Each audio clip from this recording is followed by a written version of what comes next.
इन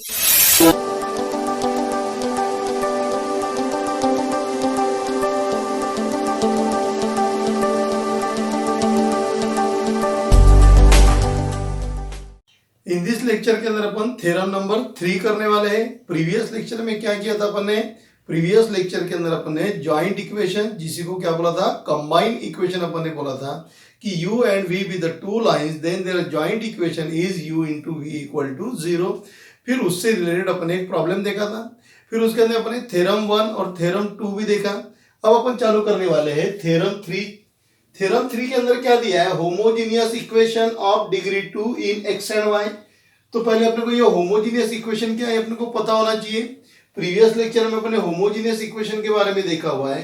homogeneous का मतलब क्या होता है कि उस इक्वेशन के अंदर जितनी भी टर्म्स हैं वो सभी टर्म्स की डिग्री कैसे होना? सेम होना। ऑल द टर्म्स, ये जैसे ये इक्वेशन है, देखिए यहाँ पे 3 टर्म है, इसकी डिग्री 2 है, इसकी भी डिग्री 2 है, इसकी भी डिग्री क्या है? 2 है। ये क्या हो गया? Homogeneous equation. क्या हो गया? Homogeneous equation of degree 2। और वेरिएबल कौन है? एक्स और वाई वेरिएबल है। तो होमोजीनियस इक्वेशन का मतलब क्या होता है? The equation in which all the terms having the same degree. जितनी भी टर्म्स है सभी टर्म्स की डिग्री कैसे होना चाहिए? सेम होना चाहिए। डिग्री कैसे निकालते हैं टर्म्स की? उसके अंदर जो वेरिएबल्स है उन वेरिएबल का पावर का क्या करते हैं अपन? एडिशन करते हैं। Represent a pair of line passing through the origin if h square minus A B greater than और इक्वल टू 0। है ना? तो यहां पे अपन 2 केस कंसीडर करेंगे। केस 1, पहले मैं इक्वेशन लिख लेता हूं। गिवन इक्वेशन, कौन सा इक्वेशन आपके पास में? Given equation is ax square plus twice hxy plus by square equal to 0।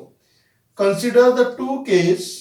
Case 1 when b is equal to 0। ये जो b है, ये b क्या हो गया? 0। b 0 हो जाएगा तो आपके पास में क्या रहेगा? ax square plus twice hxy equal to 0। Equation 1 implies b की वैल्यू 0 ले लिया अपने, b इक्वल टू 0। तो ये टर्म 0 हो जाएगी तो आपके पास में क्या बचेगा? ax square plus twice hxy equal to 0। x common निकाला तो क्या हो जाएगा? ax plus twice hy equal to 0।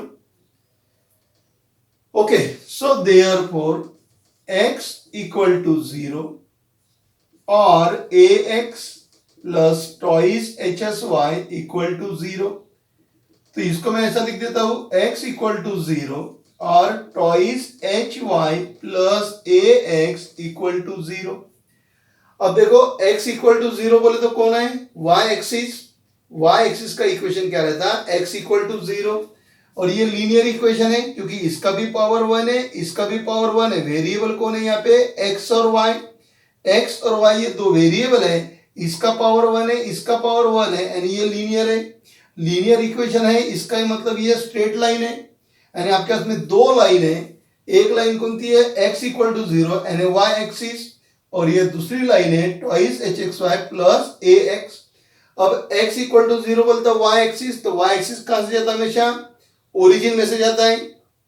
और ये जो लाइन है ये भी स्ट्रेट लाइन है। क्यों है स्ट्रेट लाइन? क्योंकि ये लीनियर इक्वेशन है। लीनियर इक्वेशन क्यों है? क्योंकि इनका पावर कितना है? 1।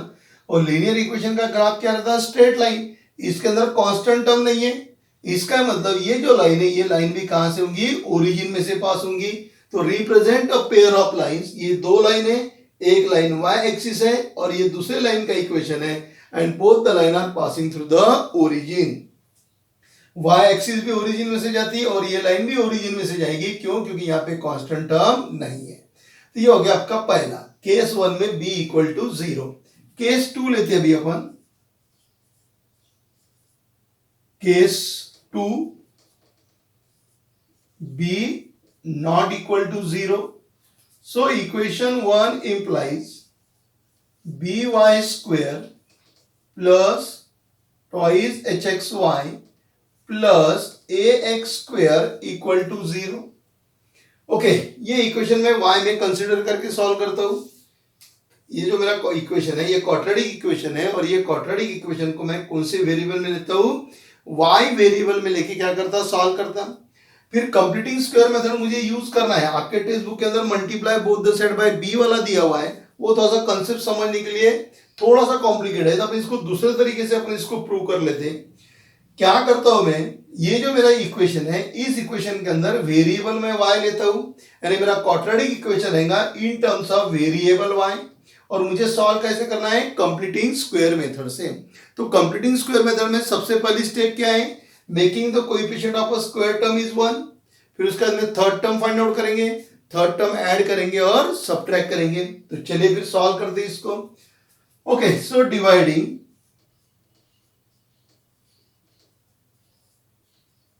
बोथ साइड बाय बी से क्यों डिवाइड कर रहा हूं, क्योंकि मैं इसको सॉल्व कर रहा हूं कंप्लीटिंग स्क्वायर मेथड से, और कंप्लीटिंग स्क्वायर मेथड में स्क्वायर टर्म का कोएफिशिएंट कितना होना, 1 होना, तो इसलिए मैं b से डिवाइड कर रहा हूं। इसने बोल ही दिया b नॉट इक्वल टू 0, तो अपन डिवाइड कर सकते हैं। तो ये हो गया y square plus twice h x y b plus ax square upon b equal to 0। मेरा जो क्वाड्रेटिक इक्वेशन है, क्वाड्रेटिक इक्वेशन है इन वेरिएबल y, इसीलिए मुझे y का कोएफिशिएंट 1 करना था। यहाँ पे b है करके क्या किया मैंने, डिवाइड किया। थर्ड टर्म फाइंड आउट करूंगा अब मैं। So third term equal to half into coefficient of middle term उसका स्क्वायर। x और y यहाँ पे वेरिएबल नहीं है, क्वाड्रेटिक इक्वेशन में वेरिएबल एक ही होता है, बराबर है। In quadratic equation there is only one variable, और वेरिएबल कौन है अपने पास में, y। ये जो है y का कोएफिशिएंट हो गया, ये कांस्टेंट टर्म है आपके पास में। तो 1/2 hx अपॉन b, ये 2 और 2 कैंसिल हो गया, so that is equal to hx upon b उसका स्क्वायर, hx अपॉन b उसका स्क्वायर। ओके, ऐड और सब्ट्रैक्ट करेंगे अपन। So y square plus twice h x upon B Y plus add करेंगे H x upon B whole square plus A X square upon B plus, sorry एक बार plus हो गया तो एक बार माइनस हो जाएगा, minus h x upon b उसका स्क्वायर इक्वल टू 0। समझ लीजिए पहले, ये जो मेरा क्वाड्रेटिक इक्वेशन है इसमें वेरिएबल y है, तो y का कोएफिशिएंट 1 होना करके मैंने डिवाइड कर दिया। डिवाइड करने में ये मिला, अब मुझे निकालना है थर्ड टर्म। थर्ड टर्म के अंदर ये जो है ये मिडल टर्म का कोएफिशिएंट हो गया, तो half into coefficient of middle term whole square, 2 2 cut गया, जो टर्म बच गया उसका क्या हो गया, स्क्वायर। एक बार ऐड किया और एक बार सब्ट्रैक्ट। अब सिर्फ इसको सिंपल तरीके से सॉल्व करना है। ओके, ये जो पहले 3 टर्म है इनके बारे में सोचो, तो हो गया y square plus H x b, यानी हो जाएगा y किसका स्क्वायर है, y का h x b whole square. अगर मैं इसको सॉल्व करूं तो मुझे ये इक्वेशन मिलेगा, a square plus 2 times A B, यानी ये वाली टर्म्स मिलेंगी, plus B square. So plus A X square upon B minus H square x square upon B square. फिलहाल इसको ऐसे रहने दें, y plus H x upon B whole square, यहाँ पे b स्क्वायर है तो b से मल्टीप्लाई कर देता हूं, तो a b x square upon B square minus H square x square upon B square equal to 0। Okay, so that is equal to y plus hx upon b square, base same है, ab minus H square upon B square bracket के बाहर x square equal to 0। समझ गया बराबर, b square same है, minus sign है, इधर x square बाहर निकाल लिया, जैसे ab रहेगा और वहां से क्या रहेगा h स्क्वायर। अब पूरे इसका स्क्वायर करना है मुझे यहाँ पे, और यहां मुझे माइनस साइन बाहर लाना है, तो मैं एक एडजस्टमेंट कर लेता हूं, y plus H x upon B, minus बाहर कर लिया, दिया हो गया H square minus A B upon B square x square equal to 0, क्योंकि यहां पे फॉर्मूला अप्लाई करेंगे अपन a square minus B square वाला। ओके, अब देखिए यहां पे सिर्फ एक्स का स्क्वायर है, बी का स्क्वायर है, मुझे इसका भी स्क्वायर करना पड़ेगा। ये जो टर्म्स है एच स्क्वायर माइनस ए बी, इसका भी स्क्वायर करूंगा, तो ये मेरा बन गया y plus H x upon B whole square minus under root h square minus A b into x upon B whole square equal to 0। बराबर देख लीजिए, under root h square minus ए बी, उसका स्क्वायर, ये दोनों cut होके ये मिलेगा x का स्क्वायर बी का स्क्वायर। अब फॉर्मूला यूज करूंगा मैं एक्स स्क्वायर माइनस ए स्क्वायर, ये जो है इसको मैं बोला ए स्क्वायर माइनस बी स्क्वायर, ए स्क्वायर माइनस बी स्क्वायर। तो क्या फॉर्मूला है ए स्क्वायर माइनस बी स्क्वायर का, ए प्लस बी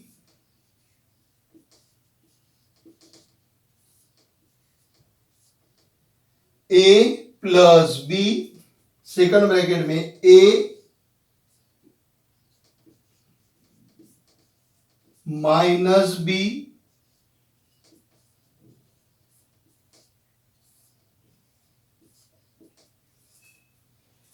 ए प्लस बी ए माइनस बी। ओके, अब और सिंप्लीफाई करेंगे इसको, ये दोनों का बेस सेम है, पावर इसके जो न्यूमरेटर उसमें प्लस है, दोनों तरफ एक्स है, तो मैं उसको ऐसा लिख लेता हूं y plus H plus under root H square minus A B, इधर x अपॉन p। देखिए बराबर, इन दोनों का बेस सेम है, तो न्यूमरेटर का एडिशन होगा, साथ में x कॉमन निकाल दिया, तो इधर h बचेगा plus under root H square minus A B, इधर भी वही बात करेंगे, y plus H minus under root H square minus A B upon B, bracket के बाहर आपके पास में x equal to 0। Okay, then each bracket is equal to 0, each bracket is equal to 0। Okay, each bracket is equal to 0 में क्या हो जाएगा, y plus H plus under root H square minus A B upon B into X equal to 0 and y plus H minus under root H square minus A B upon B into X equal to 0। Okay, अब देखिए ये जो मेरे पास में equation आया, ये कौन से फॉर्म में है, y plus M X, Y plus M X equal to 0, ये भी कौन से फॉर्म में है, y plus M X equal to 0, और y plus M X equal to 0 means the line is passing through the origin. अपन ने slope intercept form देखा हुआ है, स्लोप इंटरसेप्ट फॉर्म में क्या था अपने पास में, स्लोप इंटरसेप्ट फॉर्म की बात करते हैं, वहां था आपके पास में y equal to M X plus C, C अगर आ गया मतलब लाइन ओरिजिन में से नहीं जा रही। ओके, अब मेरे पास में अगर ऐसा रह गया y equal to M X means the line is passing through the origin, ये वही फॉर्म में आ गया, y plus M X equal to 0। आप इसको इधर ट्रांसफर करोगे तो वो फॉर्मेट में मिल जाएगा आपको, क्या मिलेगा देखिए, y equal to minus H plus under root H square minus A B upon B X and y equal to minus in bracket h minus under root H square minus A B upon X. Okay, y equal to M X and y equal to M X, ये m1 हो गया और ये क्या हो गया m2 हो गया, फिर माइनस से मल्टीप्लाई किया तो भी चलेगा, यहां तक रो भी तो भी चलेगा। अपना मेन एम क्या है, both the line are passing through the origin. यहाँ पे कांस्टेंट टर्म नहीं है, मतलब ये ओरिजिन, तो यहाँ पे कांस्टेंट टर्म है क्या, नहीं है, y इक्वल टू mx और ये भी y equal to mx, means this two lines are passing through the origin. ये दोनों लाइन कहां से हो रही है, ओरिजिन में से पास हो रही। कब, जब x स्क्वायर माइनस ए बी ग्रेटर देन और इक्वल टू 0। आपको फार्मूला मेथड में पता है कि फार्मूला मेथड में इसकी वैल्यू क्या होना है, ग्रेटर देन 0 होना। लेस देन अगर 0 आता तो अपने काम का नहीं है, क्योंकि वो रूट्स कैसे रहेंगे, रियल, रूट्स रियल है, तो ये लाइन कैसे होंगी, imaginary.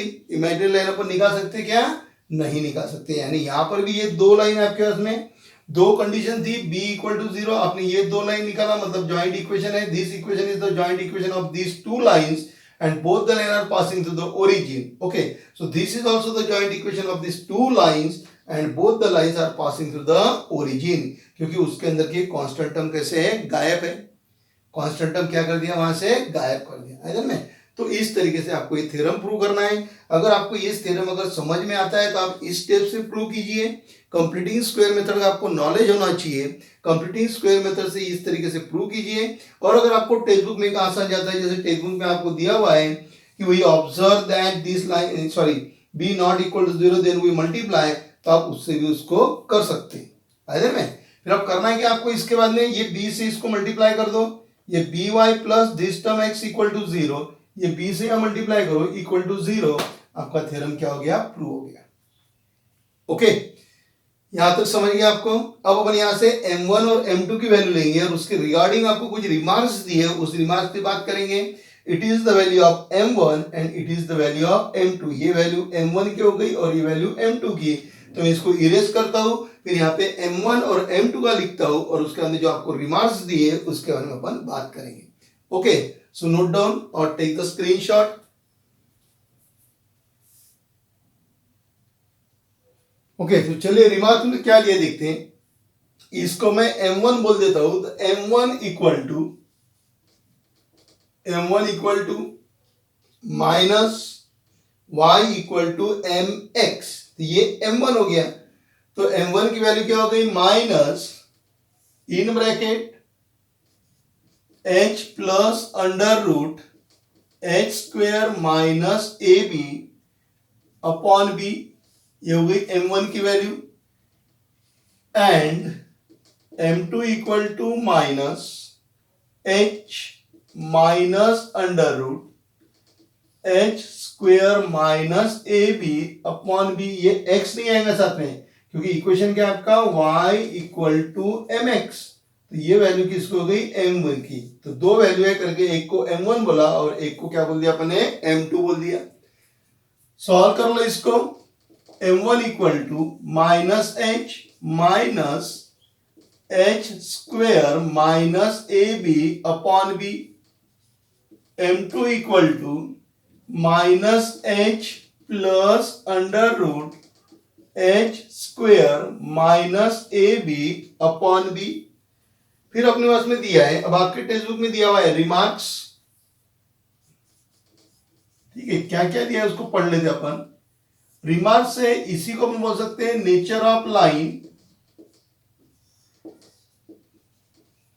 Nature of lines. Okay, तो पहले अपन क्वाड्रेटिक इक्वेशन की बात कर लेंगे। ये मेरे पास में क्वाड्रेटिक इक्वेशन दिया हुआ रहता है ax square plus bx plus c equal to 0।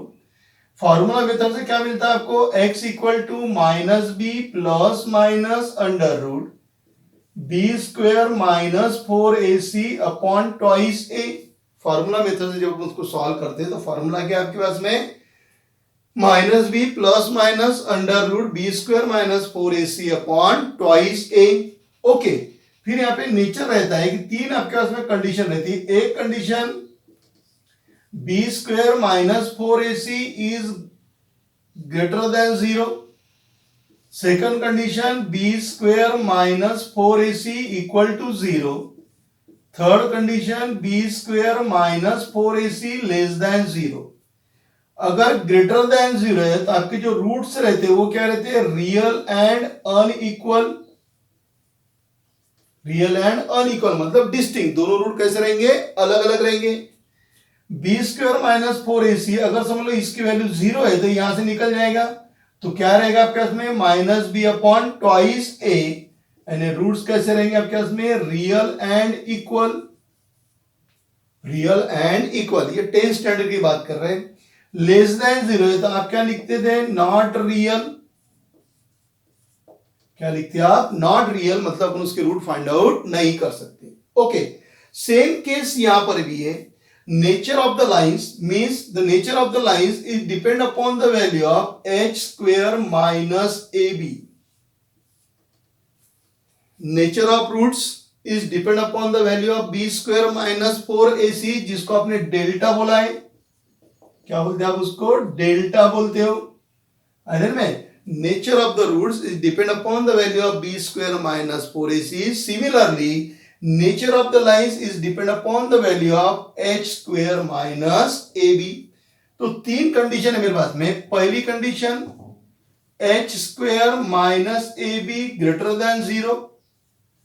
Second condition h square minus ab equal to 0। And third condition h square minus A B less than 0। अब h स्क्वायर माइनस ए B greater than 0, greater than 0 है, इसका मतलब आपकी जो lines है वो lines क्या रहेंगी, real and distinct, real and distinct. Real and distinct मतलब दोनों लाइन कैसे रहेंगी, अलग अलग रहेंगी। रियल एंड डिस्टिंक्ट क्या दिया उसमें, represent the lines are distinct, यानी दोनों लाइन आपकी क्या रहेंगी, अलग अलग रहेगी। यानी ये समझ लो आपका, अगर ये एक्स वाई प्लेन है तो ये एक लाइन ऐसी रहेगी तो दूसरी लाइन ऐसी रहेंगी। Both the lines are separate मतलब डिस्टिंक्ट, अलग अलग रहेगी। अनइक्वल मतलब distinct. Okay, H square minus A B equal to 0, इसकी वैल्यू 0 हो गई। जब इसकी वैल्यू 0 होगी तो क्या रहेगा, माइनस एच अपॉन बी, इसकी वैल्यू 0 हो जाएंगे माइनस एच अपॉन बी, यानी यहां पर भी स्लोप क्या है, माइनस एच अपॉन बी, क्योंकि ये तो 0 हो गया ना। H square minus A B equal to 0, ये 0 हो जाएगा, तो यहां क्या बचेगा, माइनस एच अपॉन बी, और इधर भी क्या बचेगा, माइनस एच अपॉन बी। दोनों लाइन का स्लोप इक्वल है, और अपन देखा है कि दोनों लाइन का अगर स्लोप इक्वल रह गया तो लाइन कैसे रहती है आपकी, कोइंसाइड, मतलब जहां पे पहली रहेंगी वहीं पर ही आपकी दूसरी लाइन रहेंगी। तो इसका क्या बनेगा, real and coincident, real and coincident. और समझ लो लेस देन 0 है, लेस देन 0 के लिए आपके टेक्स्ट बुक में क्या दिया हुआ है, नॉट रियल, नॉट रियल, मतलब अपन वो लाइन ड्रॉ नहीं कर सकते। जैसे यहां पर भी अपन वो रूट्स फाइंड आउट नहीं कर सकते थे, वैसे यहां पर भी वो रूट्स फाइंड, यानी लाइन अपन निकाल नहीं सकते है में। तो nature of lines is depend upon the value of H square minus A B. If it is greater than 0 real and distinct, if it is equal to 0 real and coincident. Coincident मतलब दोनों line कैसे रहेंगी, जहां पर आपकी पहली line रहेगी उसी के ऊपर आपकी ये दूसरी लाइन रहेंगी, दोनों लाइन एक दूसरे के ऊपर क्या हो जाएंगी, ओवरलैप हो जाएंगी, और इसके अपन लाइन निकाल नहीं सकते। अरे नहीं, ये हो गया आपका नेचर ऑफ रूट्स। फिर अब आपको दिया हुआ है सम ऑफ रूट्स, आपके टेक्स्ट बुक में दिया हुआ है, क्या दिया हुआ है, सम ऑफ रूट्स। तो चलिए अपन सम ऑफ रूट्स की बात करते हैं। Sum of roots, okay, sum of roots, पहला रूट मेरे पास में m1 है और दूसरा रूट क्या है मेरे पास में m2। सम ऑफ रूट्स की बात करेंगे तो क्या आपके हाथ में, या सम ऑफ रूट्स तो उधर चलेगा, सम ऑफ स्लोप कर दो, क्योंकि sum of roots, sorry sum of roots उसके अंदर आता है। Sum of slope m1 plus m2, m1 की वैल्यू लिख लेता हूं, that is minus H minus under root H square minus A B upon B plus m2 लिखता हूं minus H plus under root H square minus A B upon B. Base same है, base same है तो इन दोनों numerator का क्या होगा, addition, तो minus H plus under root H square minus A B minus H plus under root H square minus A B upon B. m1 की value put किया प्लस m2 की वैल्यू पुट किया, दोनों का डिनोमिनेटर सेम है तो numerator का क्या हो जाएगा, एडिशन। फिर ये एक माइनस है एक प्लस है, so that is equal to minus twice H upon B. तो सम ऑफ स्लोप कितना हो गया, minus twice H upon B. Sum of slope problem solve करने के लिए इनकी बहुत जरूरत गिरती। अंदर में ये जो छोटी छोटी चीजें, ये थ्योरेटिकल पोर्शन है, इनकी अपने को प्रॉब्लम सॉल्व करते वक्त बहुत जरूरत गिरती है। और बच्चे क्या करते हैं, ये बेसिक की तरफ ही फोकस नहीं करते और ये बेसिक नहीं समझता। फिर वो प्रॉब्लम जब यूज करते हैं तो प्रॉब्लम में जब कंडीशंस आती है, वो कंडीशन अपने किस तरह उसका इंप्लीमेंटेशन करना वो समझता नहीं। क्यों? क्योंकि बेसिक नॉलेज अपने पास में नहीं रहता, करके अपने को परेशानी जाती है। ओके, तो सम ऑफ स्लोप क्या हो गया, minus twice H upon B. तो जितना भी मैं आपको बोर्ड के ऊपर समझा के देता हूं, लिखा के देता हूं, आप इसको अच्छी तरीके से नोट डाउन करते रहिए आइदर में, क्योंकि जितना बेसिक आपका स्ट्रांग रहेगा उतना आपको प्रॉब्लम सॉल्व करने में आसानी जाएगी। ओके, अब चलेंगे अपन प्रोडक्ट ऑफ रूट की तरफ। कहां जाना है अपने को अभी, product of root.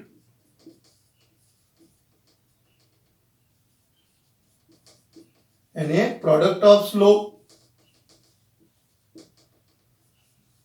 m1 into m2। m1 की वैल्यू रख देता हूं minus H minus under root H square minus A B upon B into minus H plus under root H square minus A B upon B. So that is equal to, अब देखिए यहां पे a minus B, a plus B. फिर से देखिए a minus B, a plus B, तो a square minus B square, so a square minus B square.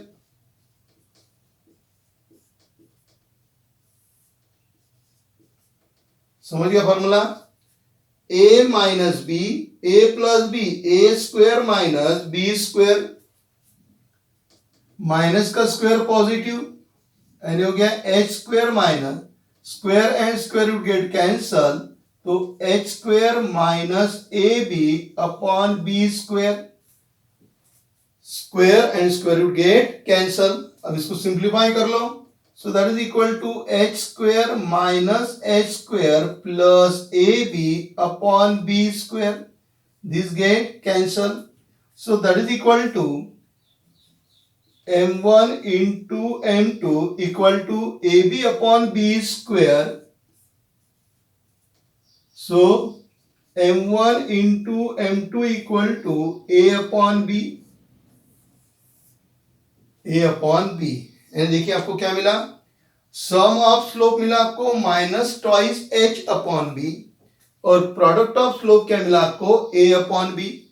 Product of slope आपको मिला ए अपॉन बी, और सम ऑफ स्लोप क्या मिला आपको, minus twice H upon B. में तो आपके टेक्स्ट बुक में रिमार्क में आपको क्या क्या दिया हुआ है, पहला आपको दिया है lines are real and distinct. फिर आपको दिया हुआ है कोइंसाइड, वो भी अपने देखा miss overlap.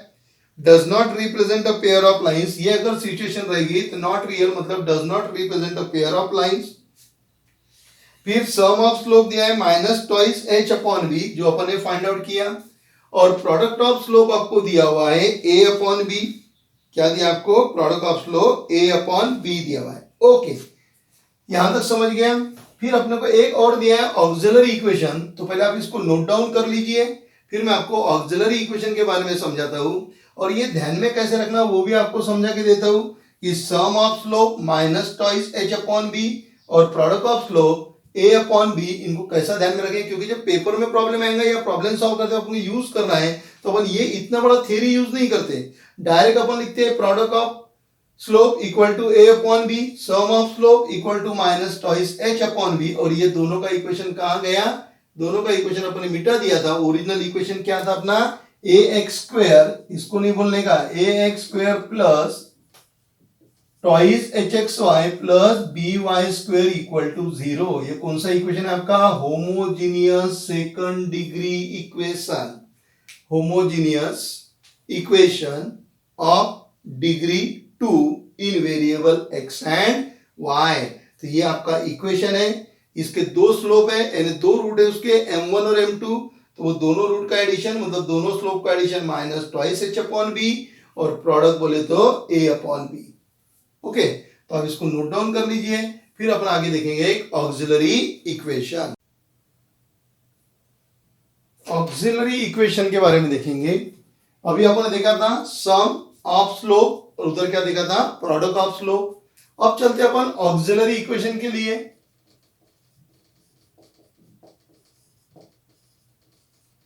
Auxiliary equation,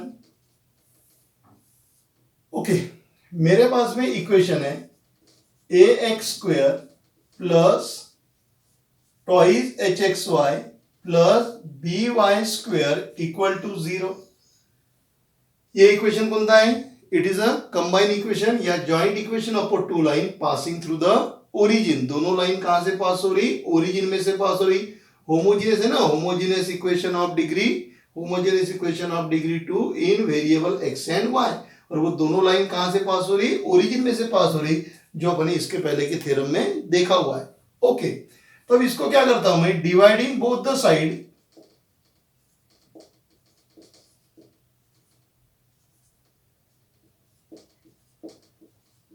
dividing both the side by X square, dividing both the side by X square. X square से डिवाइड करूंगा तो ये हो गया a plus twice H Y upon X plus B Y square upon X square equal to 0। Auxiliary equation मुझे निकालना है। ये मेरा गिवन इक्वेशन है। कौन सा इक्वेशन है ये? होमोजेनियस इक्वेशन में joint equation of two line passing through the origin. So dividing both the side by X square से डिवाइड कर दिया, एक्स एक्स कैंसिल हो गया, वाई अपॉन एक्स और Y square upon X square. तो इसको लिख दिया मैंने a plus twice H Y upon X B Y upon X उसका square equal to 0।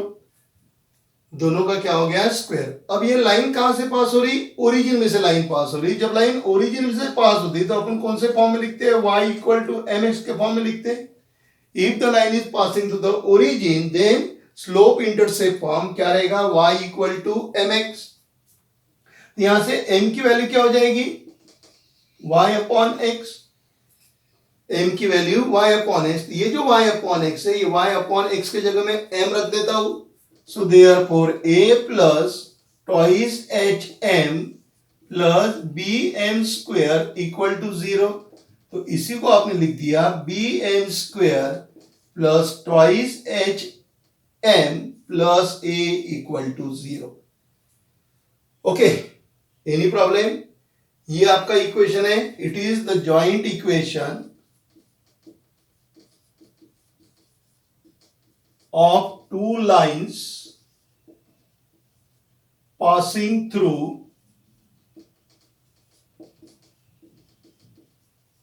origin,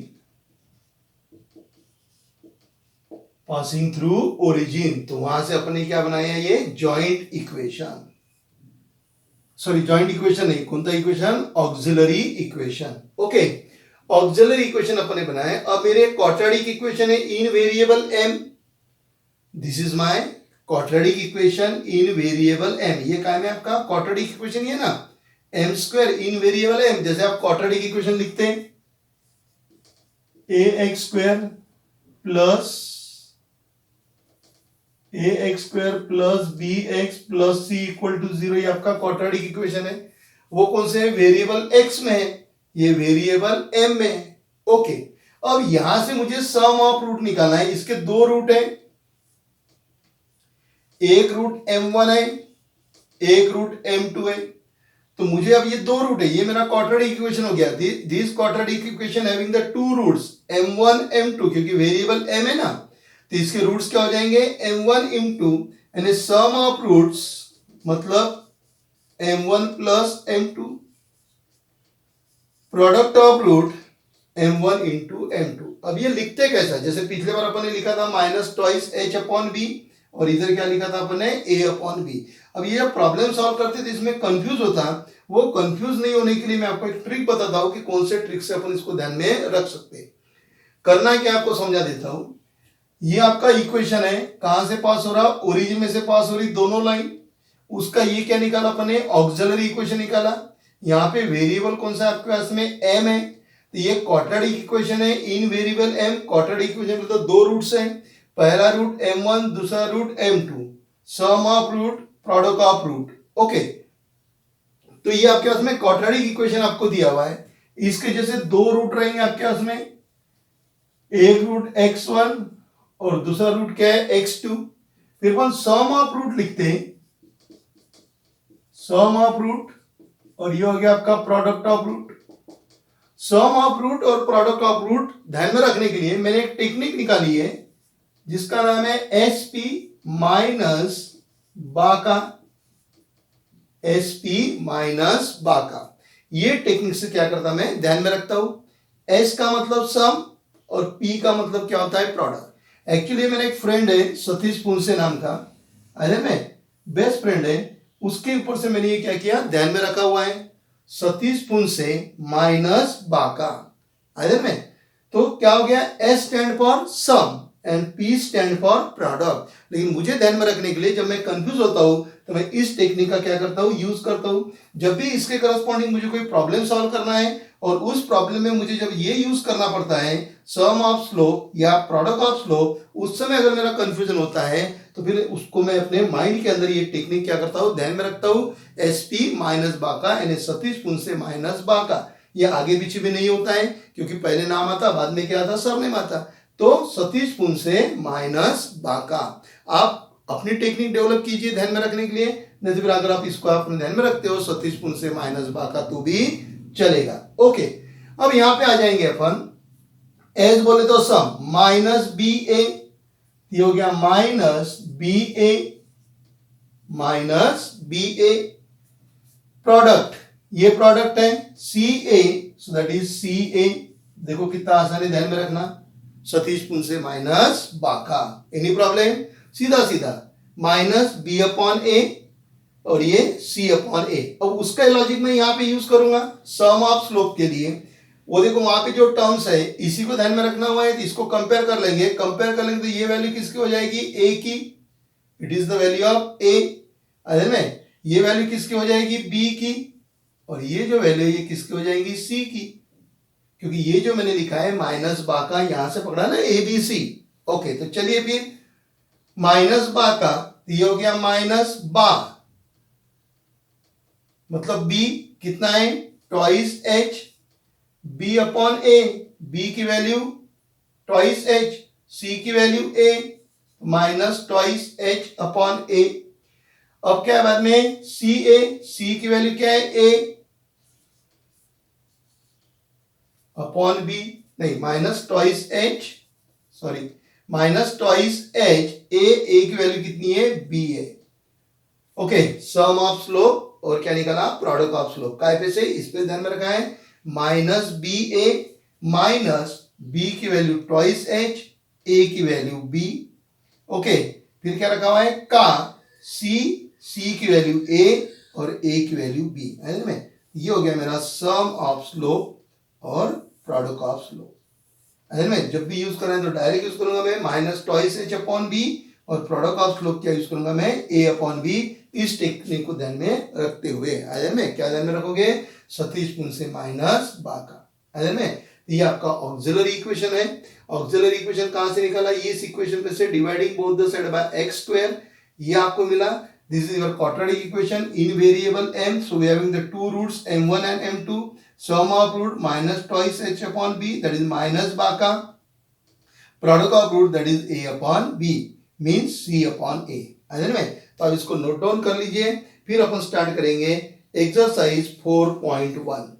okay, तो यहां तक अपन ने पूरा थ्योरेटिकल देखा। अभी तक क्या देखा अपन ने, सम ऑफ स्लोप कैसा निकालते हैं, product of slope, nature of lines कैसे डिपेंड करती है वो अपन ने देखा हुआ है, दो अपन ने थ्योरम देखे, और सबसे मेन अपन ने देखा इसके अंदर कंबाइन इक्वेशन या फिर जिसको अपन क्या बोलते थे, joint equation of two lines. आए दिन में यहाँ पे। ओके, तो अब इसको नोट डाउन कर लीजिए और फिर चलेंगे अपन एक्सरसाइज 4.1 के तरफ। एक्सरसाइज 4.1 फर्स्ट, उसमें का पहला प्रॉब्लम, क्या करना है आपको, find the combine equation of the following pair of lines. ये आपको दो लाइन दिया है, पहले लाइन का इक्वेशन है 2x plus Y equal to 0, second line का इक्वेशन है 3x minus Y equal to 0। यानी ये आपकी लाइन u हो गई और ये लाइन क्या हो गई v। फिर इनका क्या निकालना है आपको, जॉइंट इक्वेशन निकालना है। फिर u और v मेरे पास में दो लाइन है और उनका जॉइंट इक्वेशन या कंबाइन इक्वेशन क्या रहेगा, u into V equal to 0। तो यहां पे लिख लेंगे अपन, let u equal to 0 and v equal to 0 be the two lines,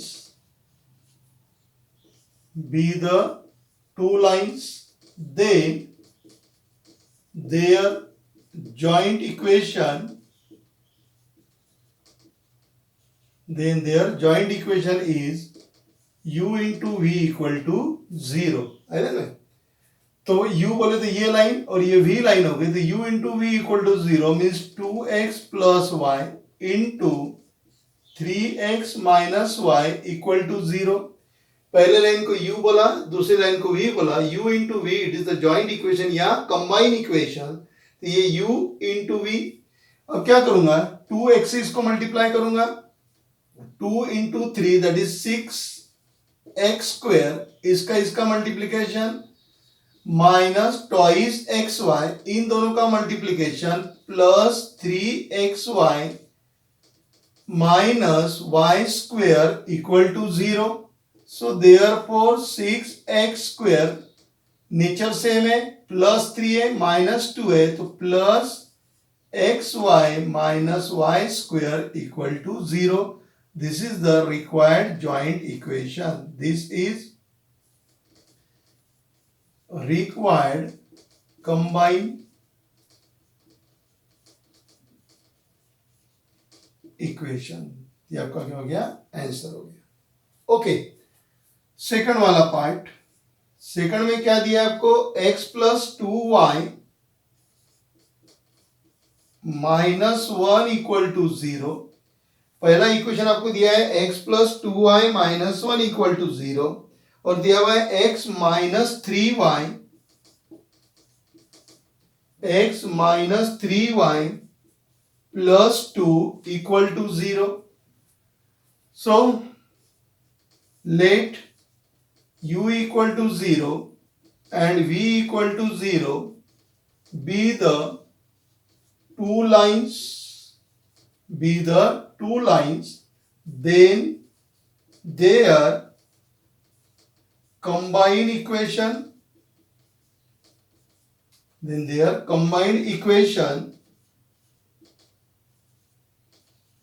is combined equation u into v equal to 0। u की वैल्यू पुट कर दो, x plus 2y minus 1, v की value x minus 3y plus 2 equal to 0। x से इनको multiply करेंगे, x into x it is x square, x into minus 3y minus 3xy, x into 2 so it is twice x। अब 2y से multiply करेंगे, 2y into x so that is twice xy, 2y into this तो minus 6y square plus 4y, फिर हम minus 1 से multiply करेंगे तो that is minus x plus 3y minus 2 equal to 0। पहले x से मल्टीप्लाई किया तो x square minus 3xy plus 2x, 2y से मल्टीप्लाई किया so 2xy minus 6y square plus 4y, minus से मल्टीप्लाई किया minus plus minus.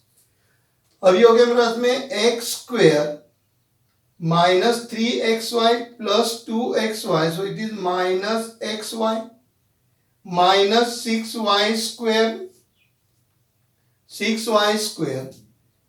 Plus 2x minus x so that is plus x, 4y plus 3y so that is 7y minus 2 equal to 0। So this is our required combined equation. ध्यान में एकदम simple problem था। पहले equation को u बोलना, दूसरे equation को v बोलना, u into V equal to 0। ये दोनों लाइन ओरिजिन में से पास हो रही थी क्योंकि कांस्टेंट टर्म अब्सेंट है और यहाँ पे कांस्टेंट टर्म प्रेजेंट है, मतलब ये दोनों लाइन ओरिजिन में से पास नहीं हो रही। लेकिन जॉइंट इक्वेशन फाइंड आउट करने का फॉर्मूला वही है, ओरिजिन में से पास होते तो भी u into V equal to 0 और नॉन ओरिजिन में से जा रही तो भी u into V equal to 0। Okay, अब चलिए थर्ड नंबर की तरफ। थर्ड नंबर के प्रॉब्लम में क्या दिया है आपके पास में, पासिंग थ्रू द 2,3, उसने आपको दिया हुआ है passing through the 2,3, the line passing through the 2,3 and parallel to the coordinate axis. तो डायग्राम निकाल लेता हूं तो जल्दी समझ में आ जाएगा। एक्स एक्सिस, वाई एक्सिस, दोनों लाइनें कहां से पास हो रही, 2,3 में से। समझ लो ये x की वैल्यू 2 है और यहां पर y की वैल्यू 3 है, यानी ये वाला पॉइंट हो गया आपका 2,3। Both the line are passing through this point, दोनों लाइन इस पॉइंट में से क्या हो रही, पास हो रही। And they are parallel to the coordinate axis, मतलब एक लाइन x एक्सिस को पैरेलल है और एक लाइन y एक्सिस को पैरेलल है। मतलब यहां से ये एक लाइन गई और ये सेकंड लाइन, अरे में ये लाइन को समझ लो मैं u बोल दिया और इसको क्या बोल दिया, v बोल दिया। u and v be the two lines, both the line and passing through the point 2,3। दोनों लाइन कहां से पास हो रही, 2,3 से पास हो रही। और कंडीशन क्या है कि that lines are parallel to the coordinate axis, मतलब एक लाइन x एक्सिस को पैरेलल है और एक लाइन y एक्सिस को पैरेलल है। तो अपने को मालूम है कि जब लाइन y एक्सिस को पैरेलल रहता तो x इक्वल टू कांस्टेंट, और कहां से पास हो रही, 2 में से, तो लाइन का इक्वेशन क्या रहेगा, x इक्वल टू 2। अब ये लाइन किसको पैरेलल है, x एक्सिस को, तो जब लाइन x एक्सिस को पैरेलल रहती है तो y इक्वल टू कांस्टेंट, तो y इक्वल टू लाइन कहां से पास हो रही, 3 में से। यानी लाइन का इक्वेशन क्या है मेरे पास में, x इक्वल टू 2 और y इक्वल टू 3। समझ में आ गया। Both the line are passing to the point 2,3. One line is parallel to the x-axis and other is parallel to the y-axis. मतलब कोऑर्डिनेट एक्सिस को पैरेलल है। Coordinate axis बोले तो x-axis और y-axis। तो एक लाइन ऐसी गई, ये लाइन इसको पैरेलल है करके इसका इक्वेशन x इक्वल टू 2, ये लाइन x-axis को पैरेलल है करके उसका इक्वेशन y इक्वल टू 3। अरे में तो मुझे लाइन के इक्वेशन मिल गए। तो x इक्वल टू 2 और दूसरा क्या है, y equal to 3। x equal to 2 मतलब x माइनस 2 इक्वल टू 0 और इसका क्या हो जाएगा, y माइनस 3 इक्वल टू 0। तो यहां पे लिखता हूं मैं, late u and v be the two lines such as the line u is parallel to y-axis and v is parallel to x-axis. Both the lines passing through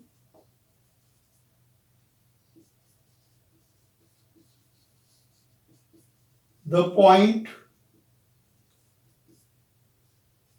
2,3. So therefore equation of these lines are x minus 2 equal to 0 and y minus 3 equal to 0. So therefore combined equation, कौन सा equation आपको, combined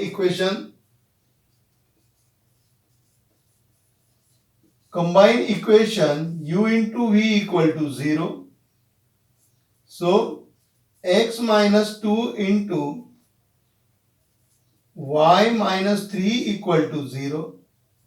so x into y minus 3x minus 2y plus 6 equal to 0।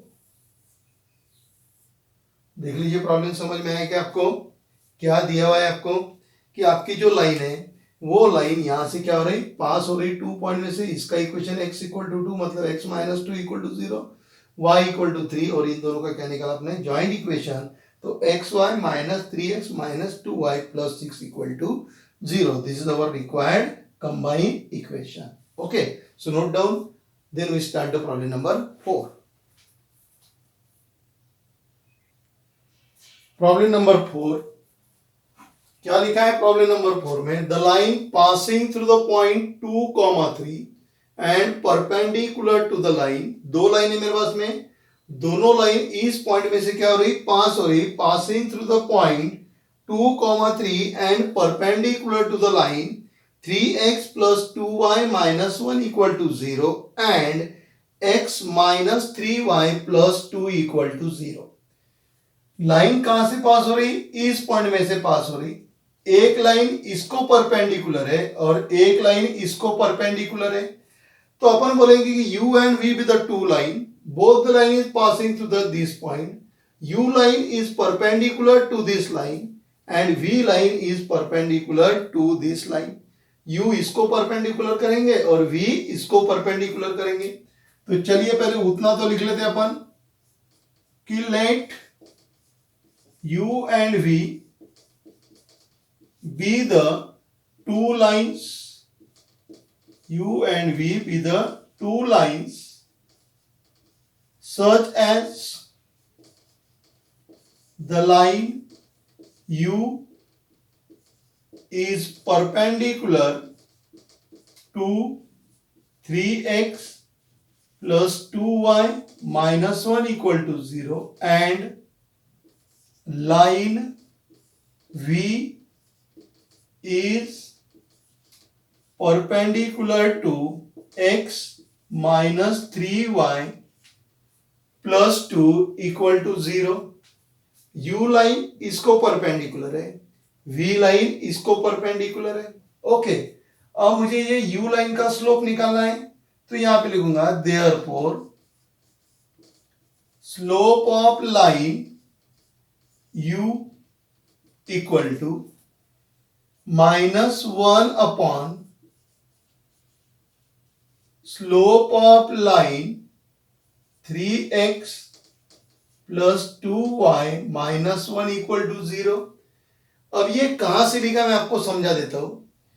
ये जो line है u line, समझ लो u line का slope क्या है m और इसका स्लोप क्या है m2। u लाइन जो है, u लाइन का स्लोप है समझ लो मेरे पास में m, यानी m1 जिसको अपन बोलेंगे। इस लाइन का स्लोप, इस लाइन का स्लोप क्या है मेरे पास में m2। दो लाइन है ना, u लाइन इसको परपेंडिकुलर है, तो u लाइन का स्लोप क्या कंसीडर किया मैंने m1, इस लाइन का स्लोप क्या कंसीडर किया मैंने m2। ये दोनों लाइन कैसे है, परपेंडिकुलर। फिर अपने को मालूम है if the two lines are perpendicular then product of slope is equal to -1। ये अपने देखा हुआ है थ्योरी के अंदर कि if the two lines are perpendicular then product of their slope is -1। मुझे किसका स्लोप निकालना है, u लाइन का, मतलब m1 का निकालना है। तो मैं क्या लिखूंगा, m1 equal to -1 upon m2। तो वही तो लिखा है मैंने, -1 अपॉन m2 बोले तो ये वाली लाइन। तो slope of line u equal to -1 upon slope of line 3x plus 2y minus 1 equal to 0। समझ में आ गया। इसका स्लोप m1, इसका slope m2, product of slope पे से m1 equal to -1 upon m2। Okay, अब ये जो लाइन दिया हुआ ये लाइन का स्लोप निकालना है। अब ये लाइन का जनरल इक्वेशन है, तो जनरल इक्वेशन दिया हुआ है तो स्लोप कैसा निकालते हैं, ax plus by plus c equal to 0। It is the general form या general equation of a line. क्या है इसका स्लोप निकालने का formula, slope equal to minus coefficient of x variable upon coefficient of y variable. Theoretical में अपन देखा था, अगर आपको इंक्लिनेशन एंगल दिया तो आप यूज करते m equal to tan theta. दो पॉइंट अगर दिए उसका स्लोप निकालना तो आप यूज करते y2 minus y1 upon x2 minus x1। तीसरा, लाइन का अगर आपको जनरल फॉर्म दिया है वहां से स्लोप निकालना है तो उसका है माइनस ए अपॉन बी, यानी minus coefficient of X variable upon coefficient of Y variable. तो चलिए फिर इसका स्लोप निकाल लेते हैं अपन। So that is equal to minus one upon minus coefficient of X variable upon coefficient of Y variable. General form है, general form का स्लोप कैसे निकालते हैं, माइनस ए अपॉन बी, तो minus coefficient of X variable upon coefficient of Y variable, minus minus cancel हो गया, 3 upon 2 है, ऊपर जाके क्या बन जाएगा 2 अपॉन 3, क्या बन जाएगा 2 अपॉन 3।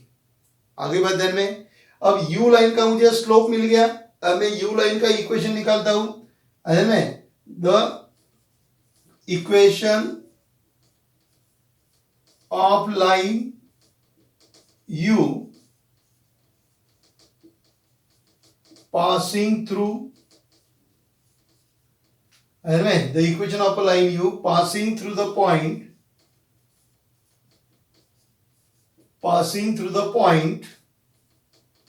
2, 3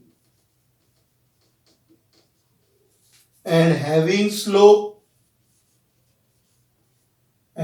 slope 2 upon 3 इस पॉइंट में से पास हो रही, आपकी जो लाइन u है, u लाइन इस पॉइंट में से पास हो रही और उसका स्लोप क्या है 2 अपॉन 3। अब देखिए पॉइंट दिया हुआ है, स्लोप दिया है, मतलब स्लोप पॉइंट फॉर्म यूज करूंगा। So therefore by slope point form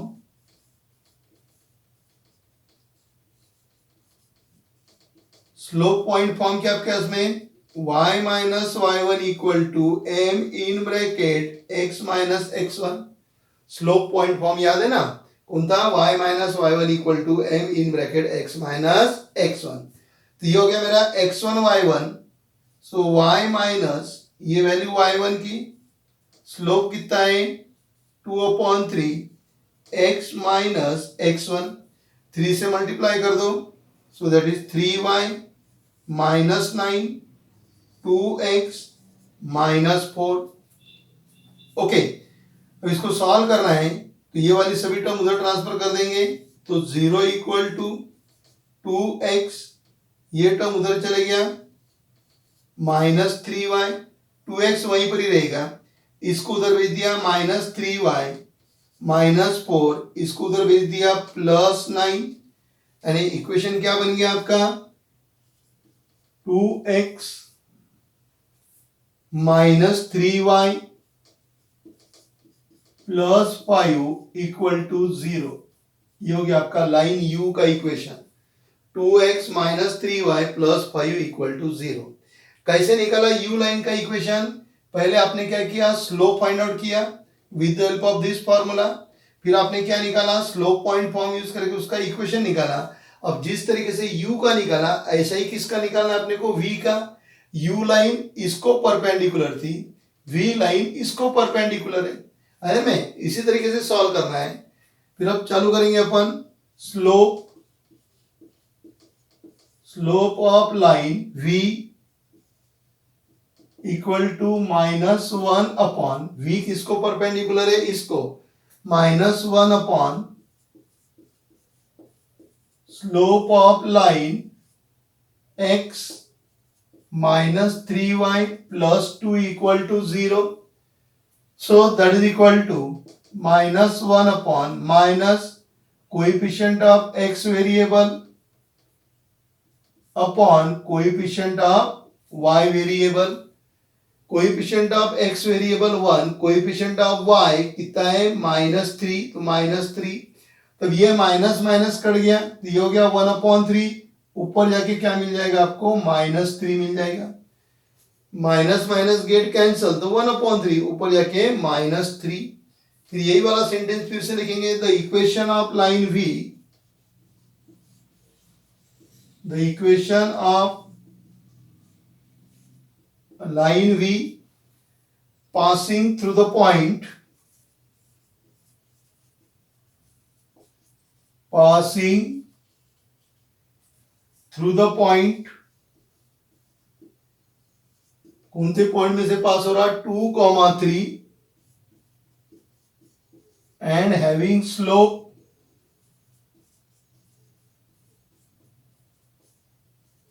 and having slope -3 is, कौन सा फॉर्म यूज करेंगे? Slope point form. So therefore by slope point form, क्या है slope point form? Minus y1 equal to m x minus x1 y minus x1 y1. Slope कितना है? -3 x minus 2 y minus 3 -3x plus 6 minus minus plus 6. Okay, इसको इधर लेके आएंगे, ये हो जाएगा 3x plus y minus 3 minus 6 equal to 0. So 3x plus y minus 9 equal to 0. ये हो गया आपका u लाइन का इक्वेशन, ये हो गया आपका v लाइन का इक्वेशन. अब दोनों का क्या निकालना है? Joint equation. तो पहले आप प्रॉब्लम समझ लीजिए क्या दिया हुआ है कि दोनों लाइन इस पॉइंट में से पास हो रही और u इसको परपेंडिकुलर है, v इसको परपेंडिकुलर है. तो u line is perpendicular to this line. तो आपको ये फॉर्मूला मालूम है, sum of product is equal to -1. तो -1 अपॉन इस लाइन का ये. फिर जनरल फॉर्म पे से स्लोप निकालेंगे तो -a अपॉन b, मतलब minus coefficient of x variable upon coefficient of y variable. तो आपके पास में भी पॉइंट भी आ गया और स्लोप भी आ गया. तो स्लोप पॉइंट फॉर्म यूज करके आपने u का इक्वेशन निकाला. उसी तरीके से आपने किसका इक्वेशन निकाला? लाइन v का इक्वेशन निकाला.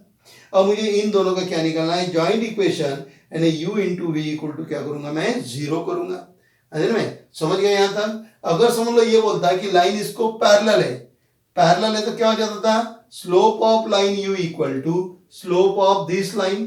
क्योंकि पैरेलल में क्या है? If the two lines are parallel then the slopes are equal. तो slope of line equal to slope of this line. तो ये लाइन का स्लोप कितना है? -3 अपॉन 2. तो स्लोप ऑफ लाइन क्या हो जाता था? -3 अपॉन 2 हो जाता था. कब? अगर पैरेलल रहता तो. If this two lines are parallel then slope of line u equal to -3 upon 2. क्योंकि ये दोनों का स्लोप कैसा रहता था? इक्वल. ये दोनों का स्लोप इक्वल है और इसका स्लोप कितना है? -3 अपॉन 2. इसलिए u का स्लोप -3 अपॉन 2. और v लाइन में अगर पैरेलल रहती तो v का भी स्लोप कितना हो जाता था? 1/3. कितना होता था? 1/3. है ना? समझ गया बराबर? इस तरीके से अपने को ये सॉल्व करना था. कोई परेशानी? अब चलेंगे अपन u into V equal to इसका निकालेंगे. पैरेलल का मैंने आपको समझाया क्योंकि नेक्स्ट प्रॉब्लम जो प्रॉब्लम नंबर 5 में एक बार पैरेलल है, एक परपेंडिकुलर है. पैरेलल के लिए आपको मैंने अभी आपको बताया जो इसका स्लोप रहेगा वही इसका स्लोप रहेगा. परपेंडिकुलर है तो क्या लगाते हैं? -1 अपॉन स्लोप. और पैरेलल है तो दोनों क्या रहेंगे? इक्वल. यानी क्या लिखोगे आप? Slope of line equal to slope of this line. और इस लाइन का स्लोप आता है -3 अपॉन 2. तो इसका स्लोप हो जाएगा -3 अपॉन 2. तो प्रॉब्लम नंबर 5 में आपको होमवर्क दे दूंगा. तो अभी मैं आपको इसके जॉइंट इक्वेशन आपको निकाल के देता हूँ. आप इसको नोट डाउन कर लीजिए या फिर स्क्रीनशॉट ले लीजिए. फिर अपन जाएंगे जॉइंट इक्वेशन की तरफ. ओके, यहां पे लिखता हूं मैं जॉइंट इक्वेशन